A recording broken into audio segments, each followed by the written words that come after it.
Today we're going to talk about Form 5471 traps and how controlled foreign corporation reporting creates serious IRS risk. Well, we've seen that most 5471 problems don't start with poor tax planning. They start with ownership mistakes, control misunderstandings, or missed filing obligations that quietly compound over time. And once the IRS identifies a Form 5471 issue, they rarely stop at just the 1 year they discovered it in. They expand the inquiry, they request additional information, and sometimes open broader international civil or even criminal tax investigations, depending on facts and circumstances. Today I'll explain the most dangerous Form 5471 traps, and how controlled foreign corporation rules work, and what to do before penalties escalate.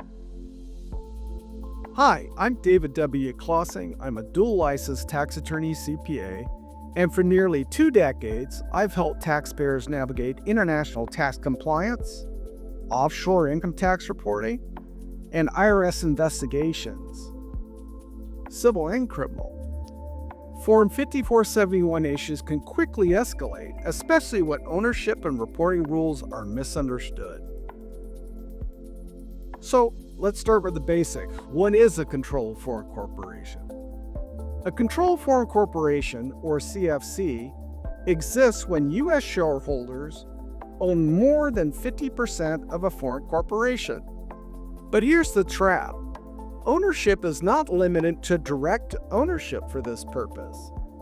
The IRS also applies indirect ownership rules, constructive ownership rules, and attribution rules. Many taxpayers mistakenly assume they don't control a foreign corporation because they personally own less than 50%. But attribution rules can push ownership above that threshold very easily. And once that happens, Form 5471 filing obligations begin, whether you realize it or not, or even whether your preparer realizes it or not. So who must file Form 5471? Form 5471 filing obligations are based on categories. The most common ones include Category 3, acquisitions or dispositions, Category 4, control of a foreign corporation, or Category 5, U.S. shareholders of a CFC. And here's another trap. Multiple categories can apply in the same damn tax year. Multiple categories can apply in the same year. You might trigger Category 3 because of an acquisition, and Category 5 because the entity became the CFC. If you only evaluate one category, you may miss a required filing, and that's how penalty exposure begins. So what are the common 5471 reporting failures we see all the time? Most Form 5471 problems don't involve failing to file the form. They involve incomplete reporting. Examples include missing schedules, incomplete ownership information, incorrect financial transactions, or inconsistent reporting between the Form 5471 and the accompanying individual returns. When numbers don't match, the IRS often treats the issue as a credibility problem. And that increases both your civil and/or criminal tax scrutiny. So why do 5471 problems expand quickly? Form 5471 issues rarely stay limited. Once the IRS identifies missing or incomplete filing, they often request multiple years of 5471s. They ask questions about related entities. They look for ownership documentation, and they start looking at intercompany transaction records. This turns a single filing issue into a broader international tax examination, which can be civil or criminal. So what are the penalties and statute risks here? For 5471 penalties are significant. The IRS can assess $10,000 per form per year per foreign corporation. Continuation penalties can increase exposure as well, and missing filings can extend the statute of limitations. This means the IRS may examine years taxpayers believe were closed. When do Form 5471 cases become dangerous?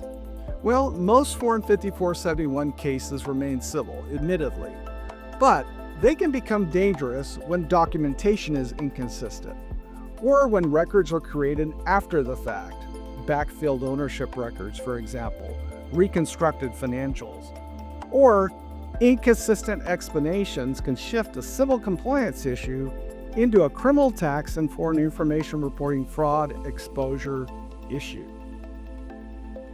So how do we defend Form 5471 issues? Well, a proper defense begins when building a CFC file. This includes obtaining all appropriate ownership documentation, all entity formation documents, all the financial statements and supporting work papers. Most importantly, we make sure our clients don't make unprotected submissions when facts are uncertain, because those submissions can create long-term risks when someone's guessing. So in closing, if you own or control a foreign corporation or recently acquired an offshore interest, Form 5471 compliance should be handled carefully. At the tax law offices of David W. Classe, our dual licensed tax attorneys and CPAs help taxpayers resolve Form 5471 issues before they escalate, civilly or criminally. Call 1-800-681-1295 or visit classing-associates.com to schedule a confidential, reduced-rate initial consultation today. Because early intervention reduces penalties and prevents civil and criminal escalation. Call us today. You won't regret it. Dave Classing, Tax Attorney CPA.